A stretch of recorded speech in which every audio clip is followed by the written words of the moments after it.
As an entrepreneur, you are most of the time staying at the edge of sanity. If you know that term, you know who is my today's guest. Yes, no other than Mr. Deepak Kanakraju, or as I call him, as our team calls him, Didi.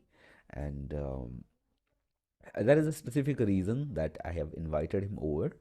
The reason is that in his entire career so far, he has brought some incredible offers, and he has executed all those offers while being profitable, which is another incredible things.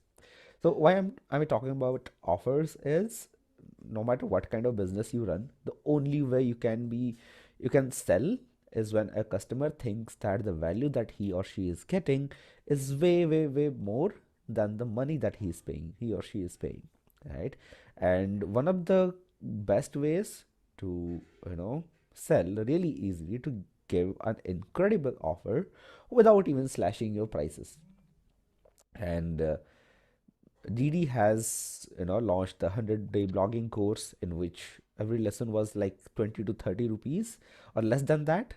And he has launched the DDIP internship program, a training program in which students literally got their money back into their bank accounts, and not some crazy cashback or like cash coupons or something. It was actual money that people got back into their bank account, which is awesome, right? And I'll be digging through his brains regarding how does he come up with this kind of offers, which which are insane and fascinating at the same time. Being with him, I have learned a lot about him, being in his team, and there is nothing but respect for that man in my heart and in my head. And the way he manages things, the way he hires, the way he thinks, he thinks in a very relationship building kind of. He doesn't see money as the first thing, and this is something that I personally seen, and I want to explore that part of it. What is it that is important for him, if not money? So yes, without any further ado, let's invite him over and let's dig through his brain. Let's dig through his entrepreneur brain, uh, which comes up with such incredible high value offers. Hello, sir. How are you? Good. How are you? I'm good as well. So, I thought like I had to think a lot before really asking you for the interview. Like, what should I ask this man? Like, I've been working with you for more than a year now, and I have learned so much. Mm, So after digging a lot, I realized why I was so attracted to working with you, and why I was so attracted to taking the course. So mm. one of the biggest reason was like when I see your offers, the offers that you craft, and they are like insane, right? 20 rupees for one video of 100 vlogging course, Mm, mm, 99 rupees for 100-day lead generation, 1 rupee per course, right? mm, mm, And here we have the DDIP where people literally get their money back, and not even like some cash coupon, real cash. So these offers are not something that come by very easily, and this is mm, something mm. that I want to talk about. Okay. So that's my first question. How do you come up with this offers? Like, let's dig through your brain. It's actually a very interesting question because I think it also makes me think like, why did I come up with those offers and how did I come up with those offers? And I think it goes back to the purpose, right? Purpose defines everything. So there are people who come into the online space and they learn that, oh, we can become a teacher and we can make money. And they go through some courses. The courses teach them that, hey, pick a niche and you can go ahead and learn these things. And they go ahead and implement it and they make some money, right? So for me, making money has obviously it's one of the goals, but at the same time, I have learned to design my life in such a way that it's going to be something like I enjoy what I am doing and I'm doing it for a purpose rather than going ahead and being obligated to do something, right? So which is not exactly, I would say, a monk's life, but a semi monk's life where you design your life in a way that your monthly expenses are taken care of or like your basic needs are taken care of, and then you do something for a bigger purpose rather than just making money. So when I used to sell courses, when I started selling the courses, and when I started going ahead and doing stuff like like, I launched the Google Ads course, Facebook Ads course, SEO course. I made some money. But then I figured out that people trying to learn this, it's all very scattered. And the very idea for 100-day blogging course came from the fact that I looked at how the education system works. And imagine in your school, if entire 7th standard you learned biology, and then 8th standard you learned physics, 9th standard you learned maths, how would it be? It wouldn't be nice. And you can't do it, right? So you take it like layer by layer. Like you first get the English language foundation set, and that is the first layer, and then you learn numbers, and then maybe 5th standard, 6th standard, you have biology in every standard, you have physics in every standard, you have maths in every standard. So it needs to go like that, right? Because sometimes, let's say, 5th standard mathematics will help with your 8th standard uh, physics, right? Without mathematics you can't learn physics. So when you think about these mental models and how mental models evolve, you have to kind of like build that foundation layer by layer. So that's what I understood with the whole blogging thing and with the whole digital marketing thing, that I went ahead and looked at how I learned digital marketing. So I learned digital marketing basically because I built a motorcycle blog from scratch. And initially I knew nothing. Then I first learned about how domain names say, like, you can host a website. And then I learned about WordPress. Then I published my first article. Then I went ahead and created a basic Facebook page. And then that is like the first layer, right? You just get things done. And then once you have like a basic social media Facebook page, and then you figure out, okay, what kind of post work, what kind of post doesn't work. And then you try to go ahead and eventually learn social media marketing, at the same time learning content marketing, learning SEO, learning hosting, WordPress. Everything kind of goes like layer by layer in an experiential way. That's how I built my blog from zero to like million page views a month from 2008 to 2012. So my idea was that, can I try to replicate the same experience for my students? And then the idea came that, okay, instead of saying that, hey, digital marketing mein there are 10 modules, you need to go by like, section by section, and basically do everything. I went ahead and created like an experiential course, which is the 100-day blogging course. And I'm pretty sure that there will be another version of the 100-day blogging course that I will be launching again with a new project. And then probably something like 100-day e-commerce course, where basically we are like, telling them out in the open that this is what I do every day, day in and day out. Just watch me and learn from me. Yeah. Right. So that is where the idea came. And people like that idea a lot. And that is where the revenue had like a massive jump. People just like signed up. And I think 100-day blogging course alone has had more than 5,000 students till date. And we have sold it at 2,999, 3,999, 4,999, around that price. And I got started with the course, and then I kept publishing like one video every day for like, and I expected it to finish it in 100 days, but it did not happen in 100 days. It took like 6 months, because you do one video every few days and things like that. Yeah. So I think that is why that happened, was that I started thinking how I learned, and I started thinking what is the best way for people to learn. So the purpose of what you do, I think, defines a lot. If the purpose was for me, like obviously 100-day blogging course made a lot of money for me. It like kind of skyrocketed my career and my business to what it is today. But if the purpose was to go ahead and try to, make a lot of money, then that idea wouldn't have come, Yeah, right? exactly. So money is always like a side effect. And as long as you don't keep the focus as the, like, primary focus as money, money will always come to you. Like, end of the day, it's value, right? So you need to like think about value, and how do you make people think about wanting to add value? That is something that has to come naturally. If they want to add value, then the way will automatically come, right? Yeah. So this is what I've seen in the team meetings as well. So you never talk about how much we can earn. All the time you talk about, okay, this is what people need, this is what they are asking, let's give them that. Then we start fixing and playing around the price. And I Yes. think that is incredible, because trust me, as like if I work with some other company, people will don't think about that. They're like, ah, Mm. okay, this is the next upsell, this is how much money we can make. And I think that's where you lose the innovation, when you look at Yes. money Yes. first and people next. Yeah. So creativity, ideas, innovation will automatically come if you put yourself in the customer's shoes and start thinking about it. right? So I Definitely. think that would be the way to go. And then again, the internship program was also like, 100-day blogging course. May I saw that a lot of people completed it, but a lot of people didn't complete it. Like the motivation kind of like dies off. So then I figured out like, okay, this might be a motivation, and everything. I tested the waters. I posted about it on the Facebook group. I saw people how they responded. People said, oh, this was like a great idea, this is like a great idea.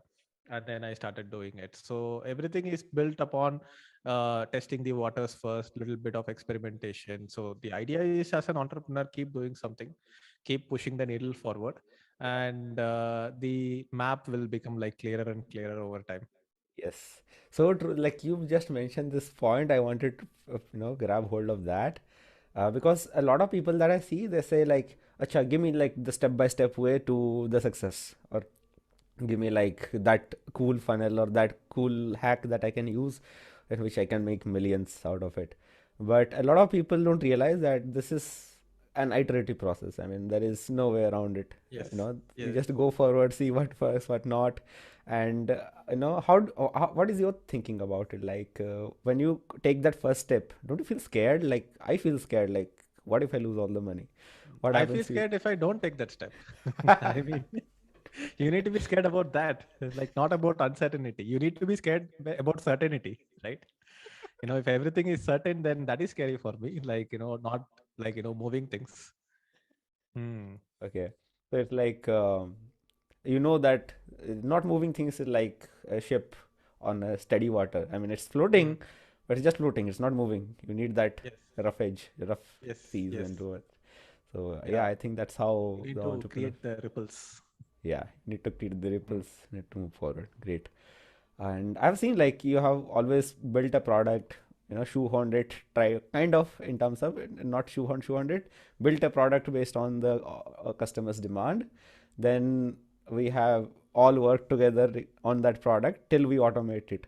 Hmm. So Hmm. like how when you were alone, like before DDIP, when you were working, and what was your process of this automating things? How did you go about it? I think automation will come, once you do the manual stuff, properly first. One thing that I forgot to mention in this whole idea generation process is that you need to like, stay in touch with your audience, and you need to like, try to understand what they need.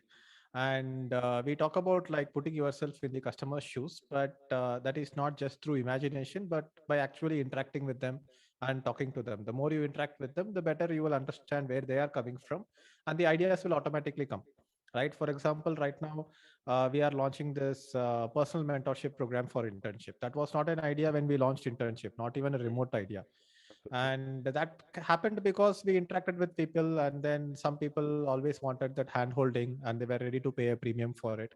And the idea for personal mentorship came, because of that, right?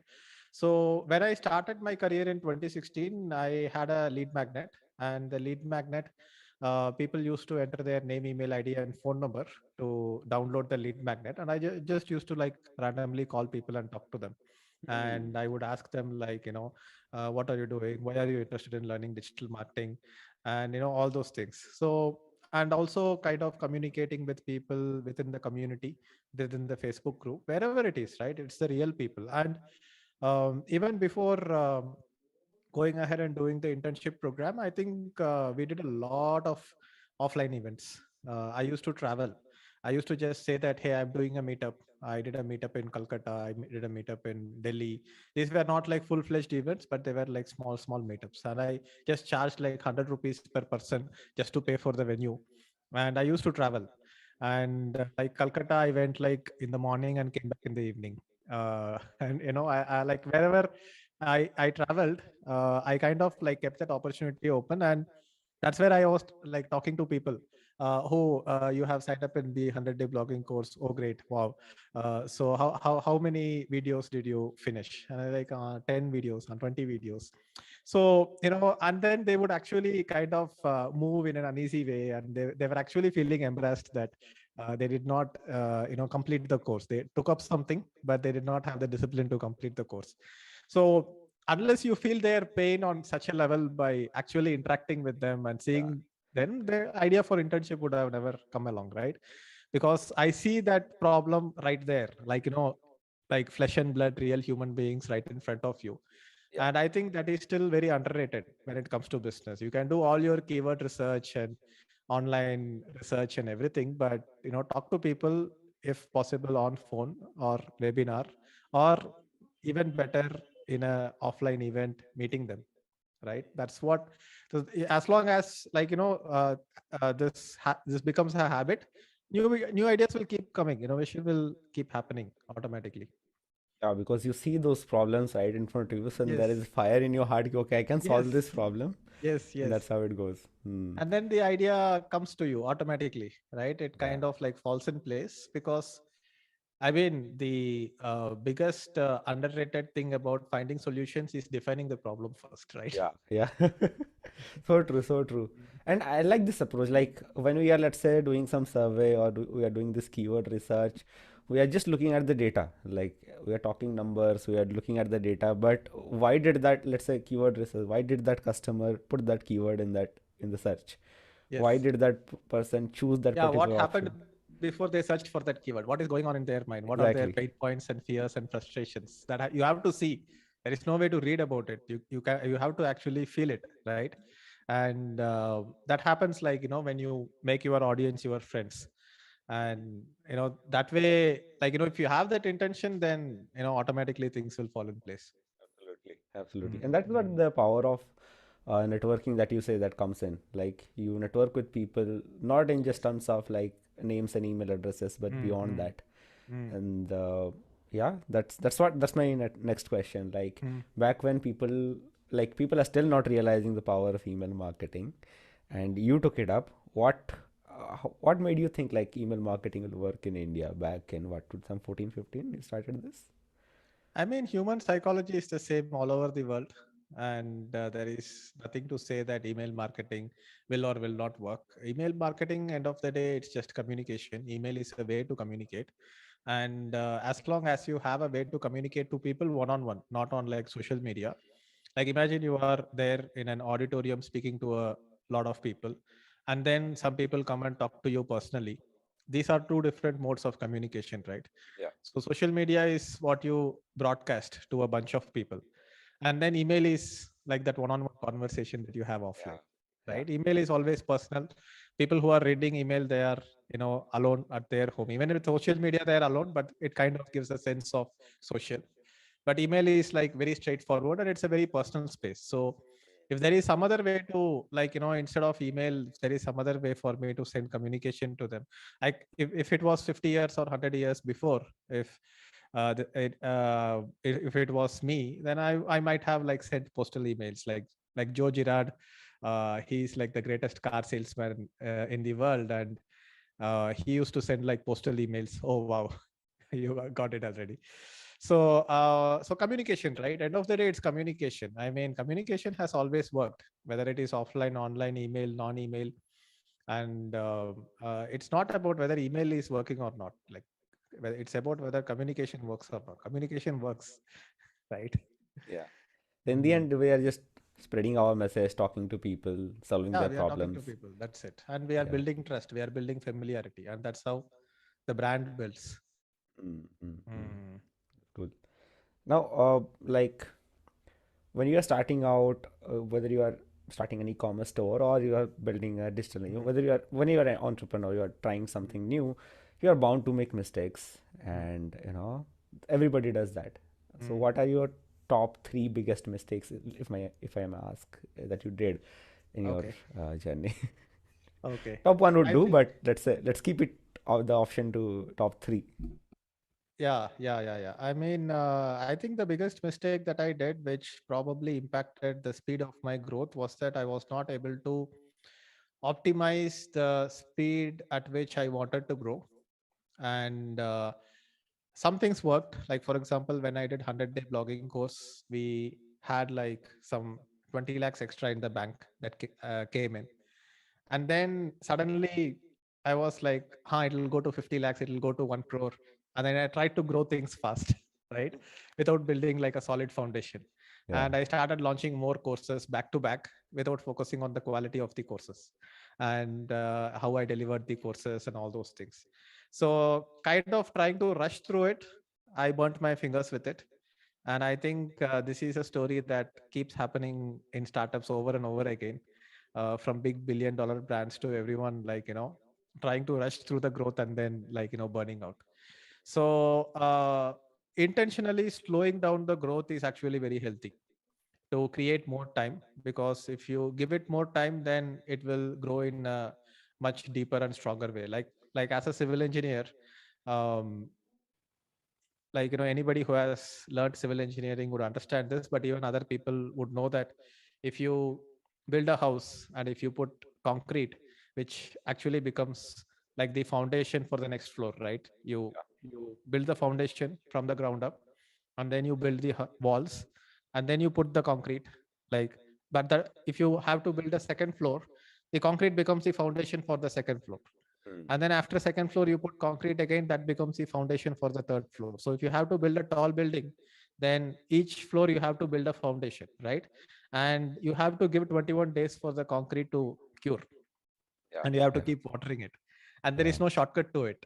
Yeah. And if you try to rush through that process, then you will have a weak foundation and the whole structure will collapse, right?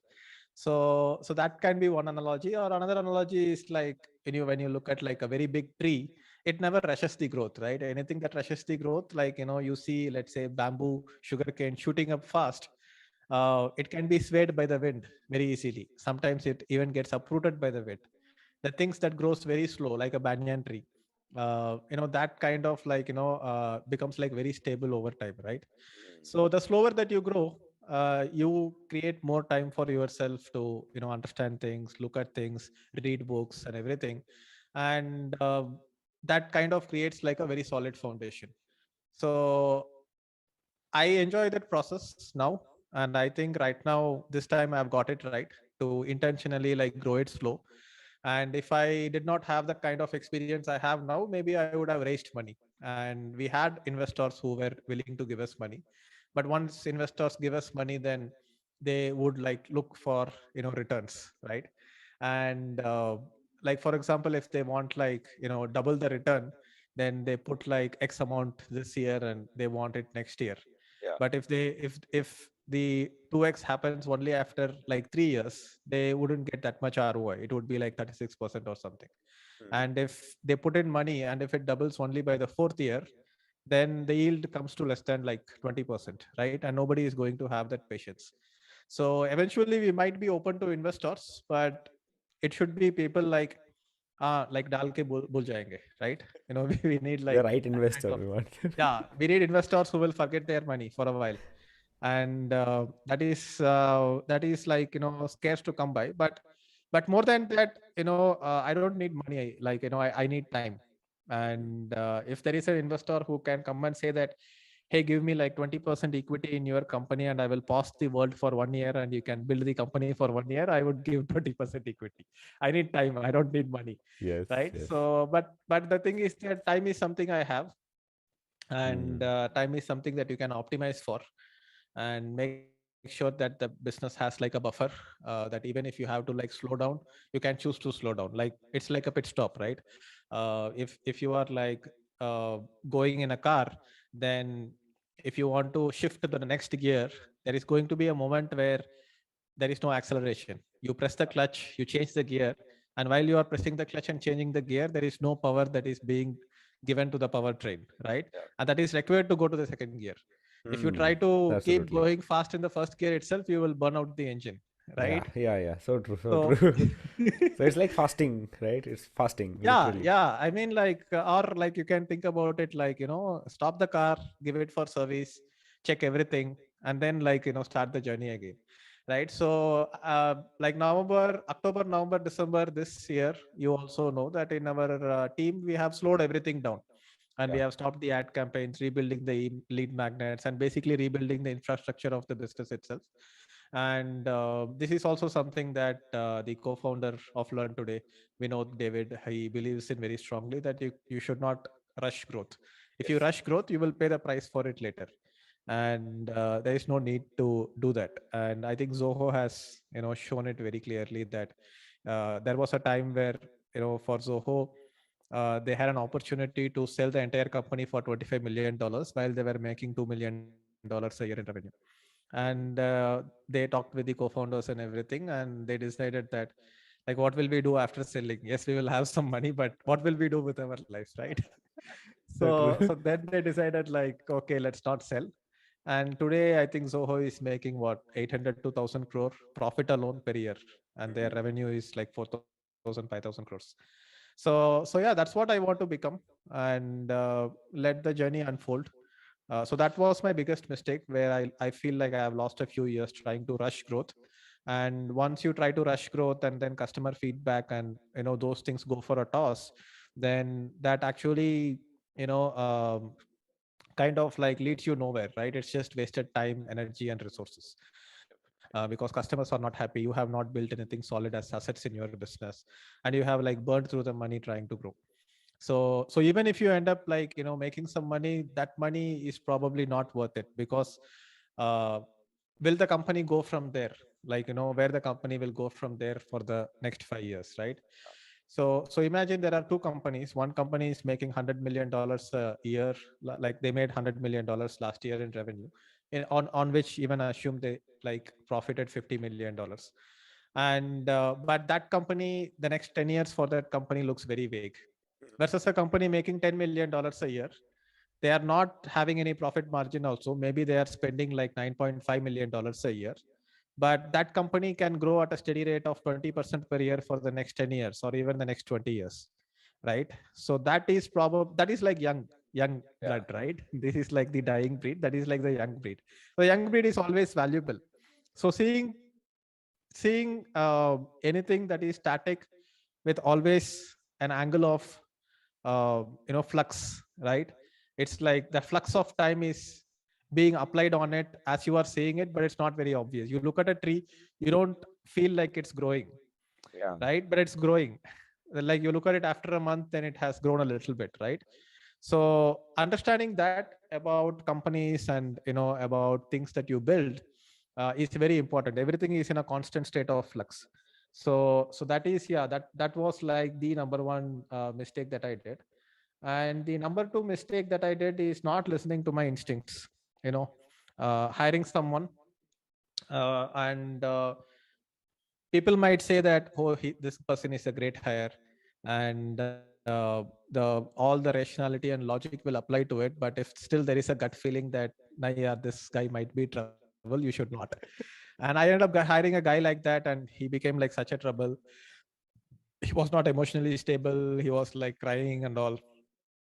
I mean, like, get yourself together, man. And then I had to like let him go. And after I let him go, he had some grudges, like, you have spoiled my career and all that. So I mean, like, hire fast, fire faster is something that people say. Maybe it works for them, but I'm like, hire slow, never fire.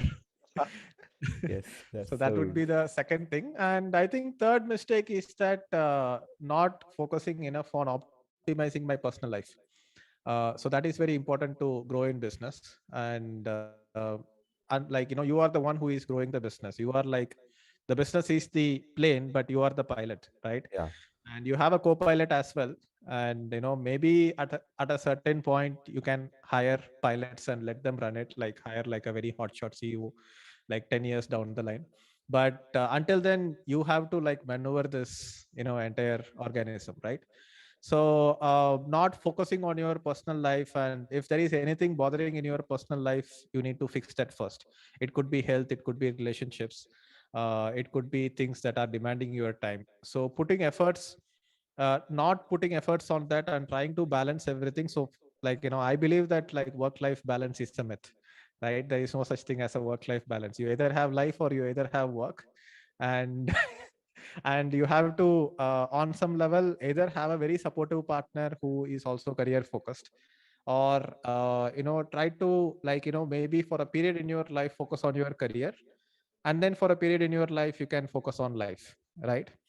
So that way, there is this book called The One Thing. So he Yeah. says that, all this balancing thing is like BS. You like go in one extreme, and then you can take it to the other extreme. So at some point in my life, I might take like 1 or 2 year break, right? Like even right now, it's like a partial break with company, like, kind of slowing things down and everything. So right now I'm focusing on my fitness, I'm focusing on my routine, I'm focusing on my diet. This increases my productivity, and that would probably pay, like, very big multiples, in terms of returns with the business. And that is a mistake that I did when I was trying to build things in 2016, 2015.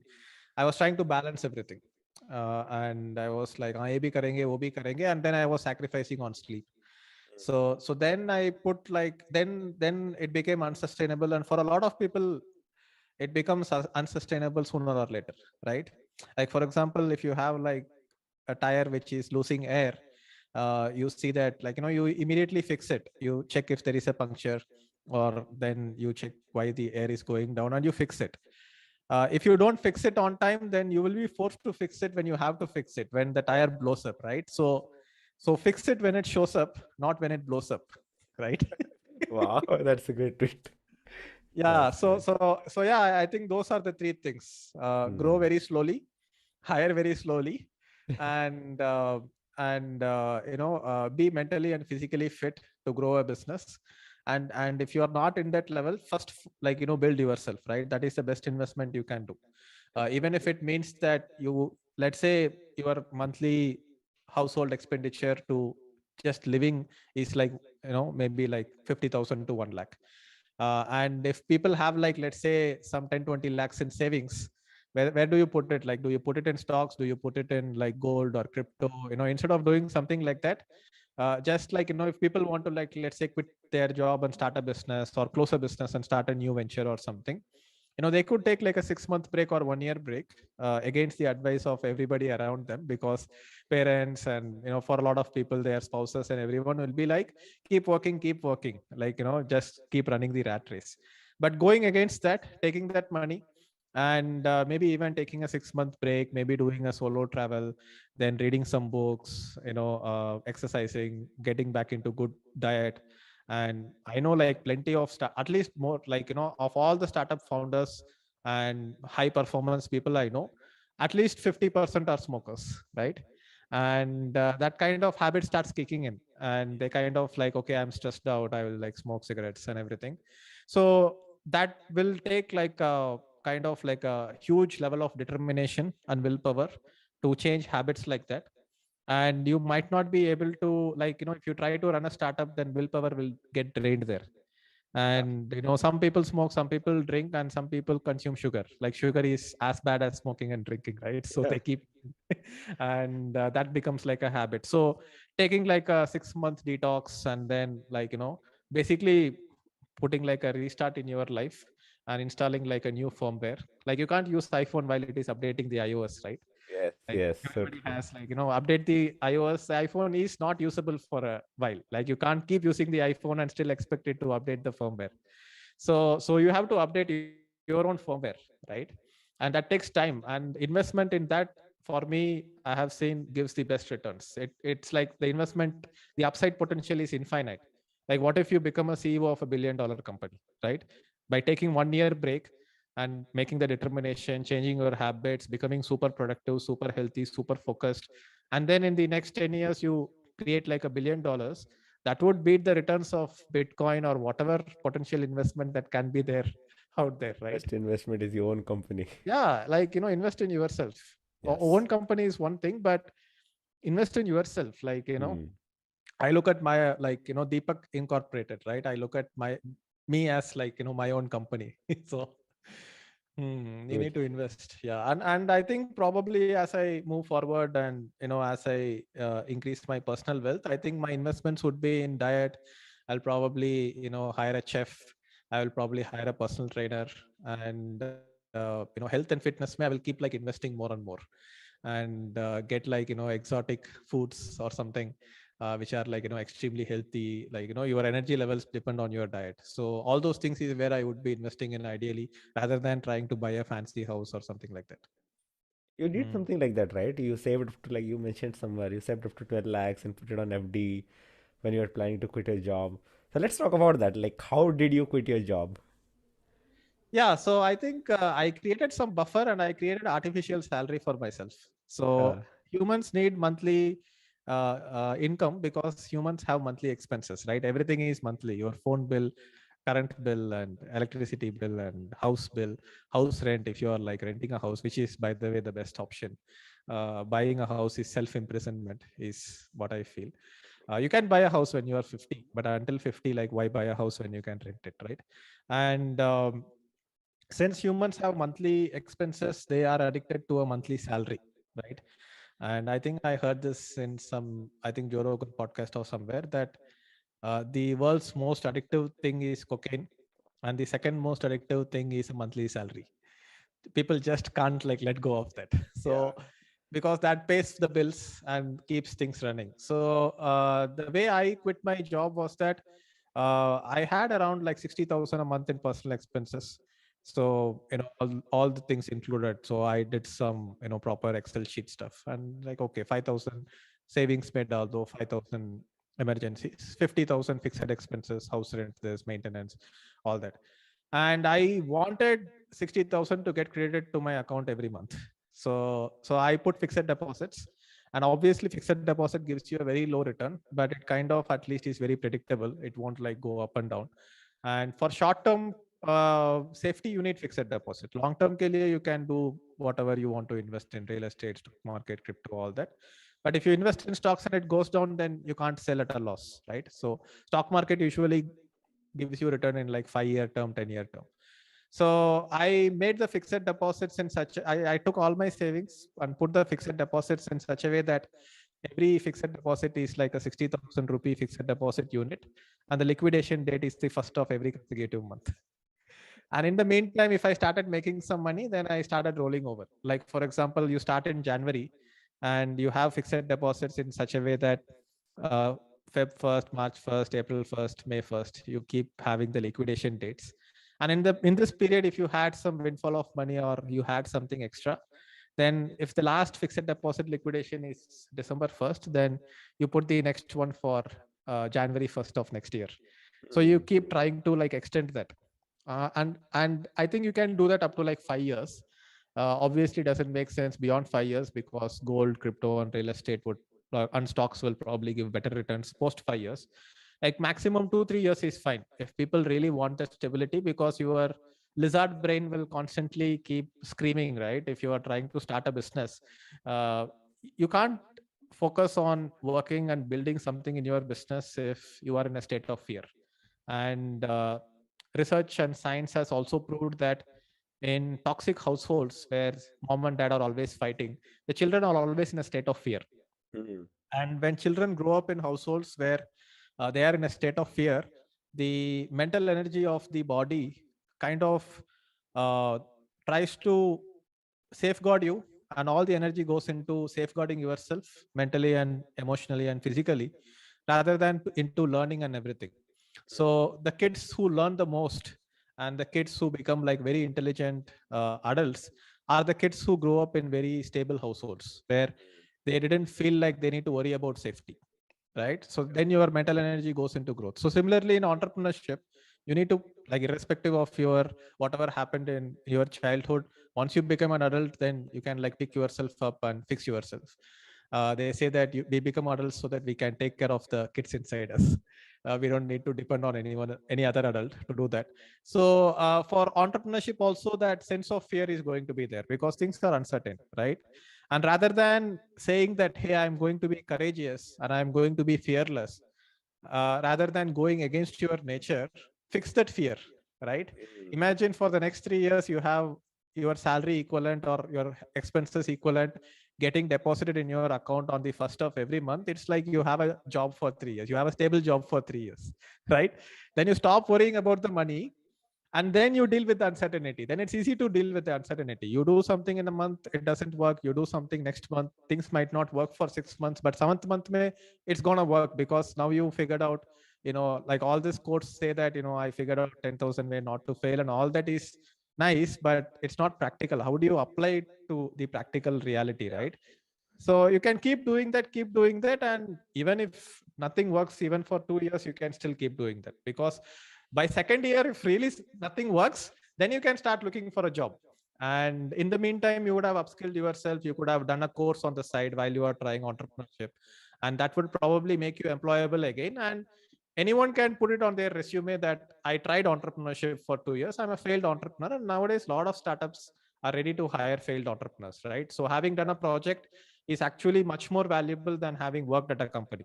So people could, like, I mean, $10 में domain ले सकते हैं, and people could become CEO overnight, right? With a Yeah. $10 and Without a like board, become a CEO. come up with a brand and and then go ahead and put it on LinkedIn, CEO of so and so startup. And if you actually work on your own startup for like for 2 years, even if nothing works, then you will have something to talk about it. You will have something to say, unless you have like wasted your time. So I don't know why people are afraid to do that. Like, I have friends from my college who are still stuck in jobs, never quitting, and always like, wanting to start something, but never really having that courage to do it, like, one fine day. And obviously their spouses are not going to support, obviously their parents are not going to support, and that has to be done. That's a given, right? Nobody is going to be supportive, and the Absolutely. reason why they are not supportive is that they want to see how sure you are about this, right? Like, for example, when I said I'm quitting my first job, my dad said no way.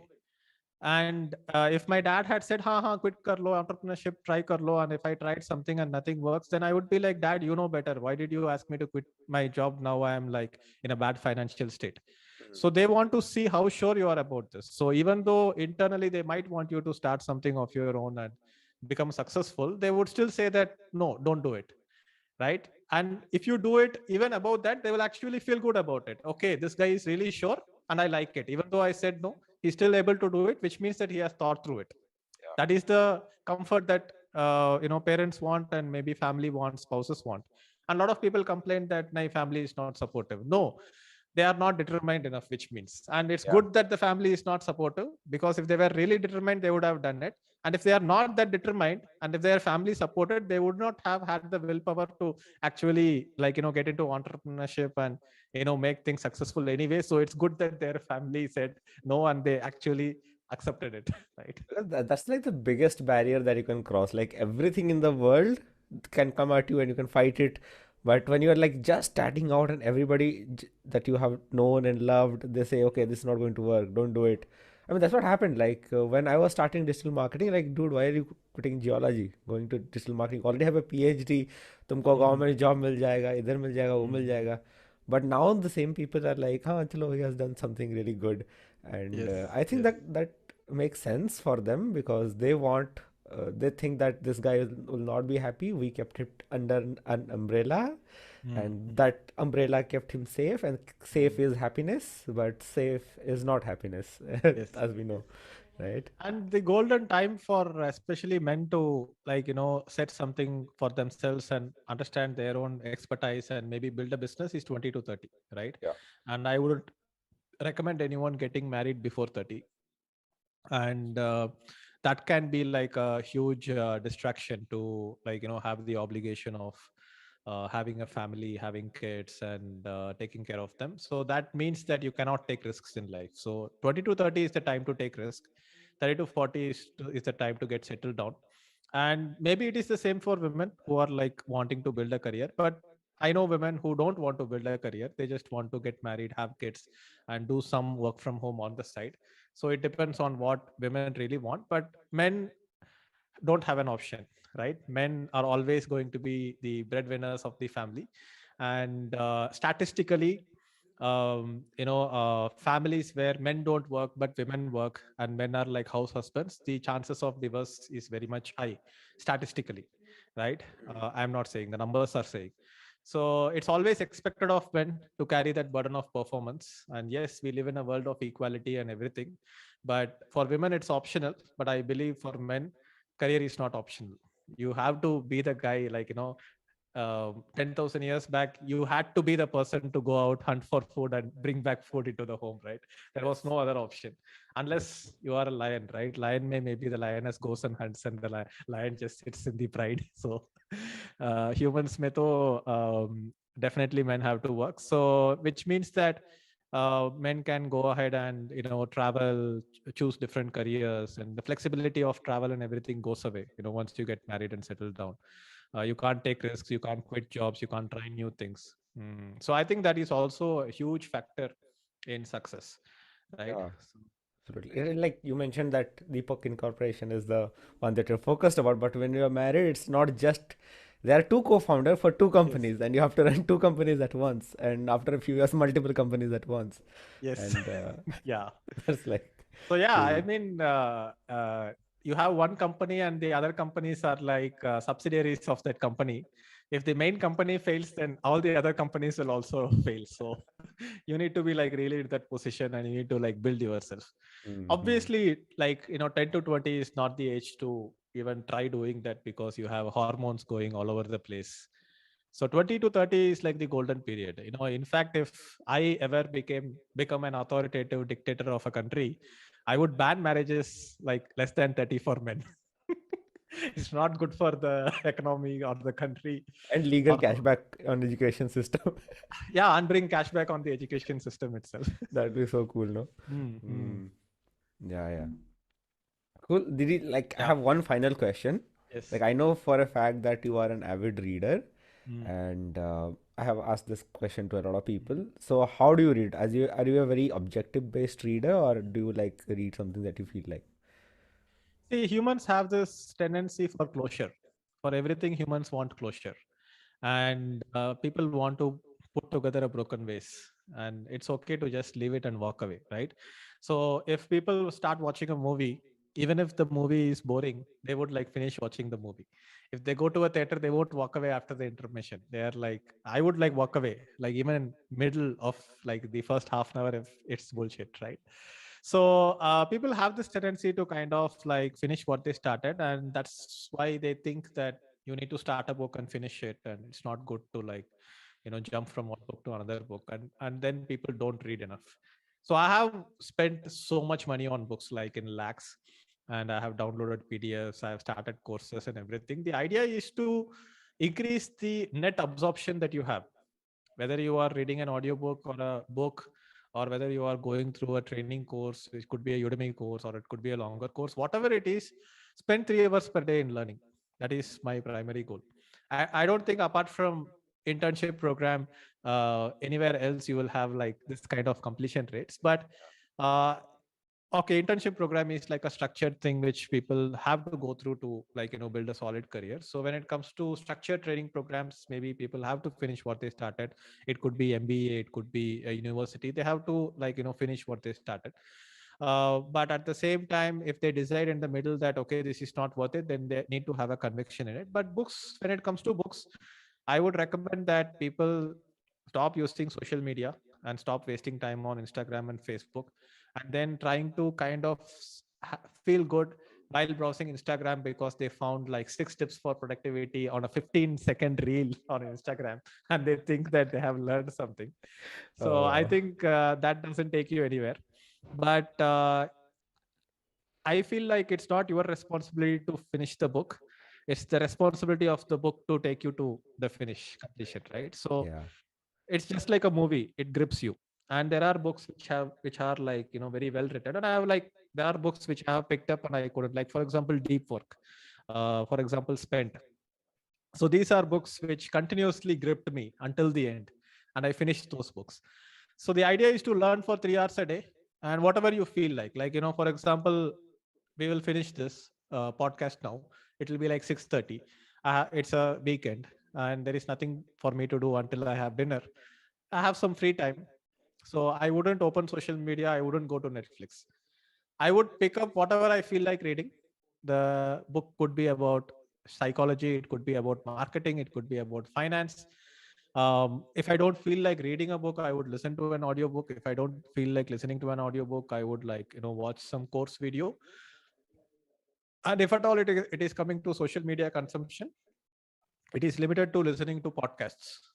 So plenty of great podcasters out there, and you can watch like go to YouTube and watch a TEDx talk. Like I would recommend watch like a 10 to 15 minute TEDx talk every day, and every day you will like learn something, because most of the TEDx speakers have kind of put 10 years of their experience into 10 minutes, right? Yeah. Yeah. And a True. lot of these people are like book authors, right?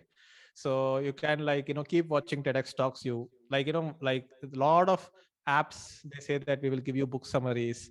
We will give you like the short form audiobook of a book summary and everything. Boss, like that's what TEDx talks are about. It's from the author itself. And Yeah.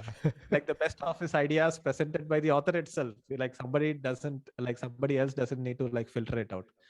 So yeah, I think that is how people should have a habit of learning every day. And I think the biggest, like they say that India is the most depressed country in the world. And like there is like, no matter what problems if you have in life, if you have learned something new, then it will definitely make your mood a little bit positive, Yeah. right? Depending on what is your current state, it will definitely take you to the next state. So that way, books are my drugs. Like I have, like, my username is Hi Deepak on Yeah. Twitter, on Instagram, and everything. And I'm literally high all the time, because morning I'm reading, afternoon I'm reading, evening I'm reading. I learned something new, and I'm like, oh wow, oh what a thought. And the brain keeps like expanding like that, and gives you new perspectives. And that's a good way to be like, be high all the time by reading and That's a keeping good high. yourself in a positive state. And I think like there is not something new for you, right? You are a voracious reader. Like look at the Yeah. amount of books you have behind you. Yeah. I think sometimes read one book over and over again, like 6, 7 times to get, like every Yeah, time that I is read also one book. something you can do. Like for example, Sapiens, I have read twice, both the books, Mm. Sapiens and Homo Deus. And it's like a journey. And then 2 years later, you pick up the same book, you will discover something new in that, because you now look at the world from a different perspective. The way you perceive the book will be different. And that's the magic of books, right? Books are very personal and subjective. Yeah. Movies are objective. You and me watch a movie, we will see the same thing. You and me read the same book, we will see it in different ways. Because when I say pink elephant, the image of a pink elephant definitely has come to your mind. Yeah. Yeah. Otherwise you can't like understand the words pink elephant, right? So that way, when you look at it, when you read books, like obviously read books in the sense, read self-help books or non-fiction books. Fiction books are fine, the classics, some like here and there.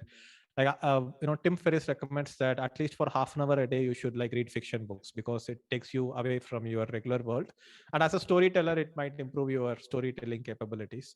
So you can read classics like 1984, Brave New World. These are fiction books, dystopian fiction books. I'm a fan of those kind of genre, but not for everyone maybe. And then Dan Brown novels, and then you have classics like To Kill a Mockingbird and things like that.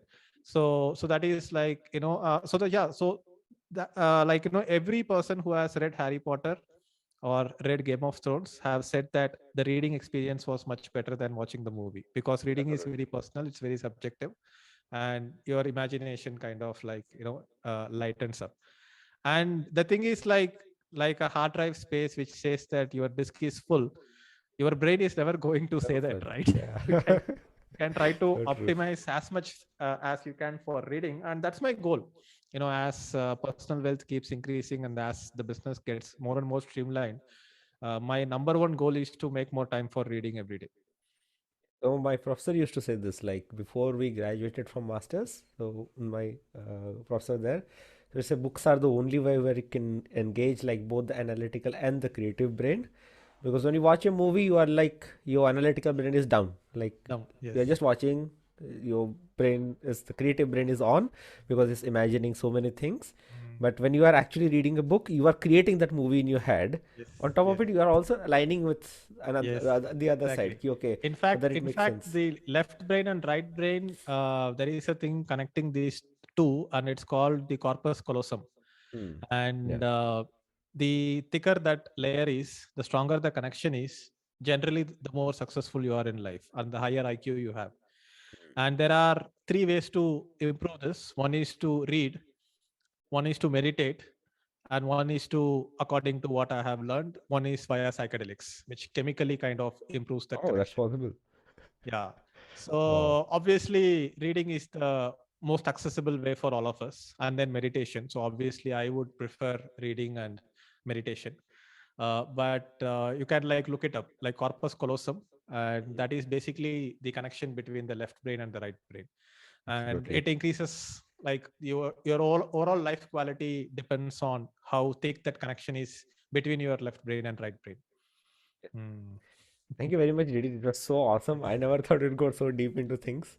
Yes. And I'm sure whoever watches this enjoys it and learns something new. And Yes. yes, thank you very much for coming to the Awesome. show. Thanks a lot for hosting me. Bye bye. Yes.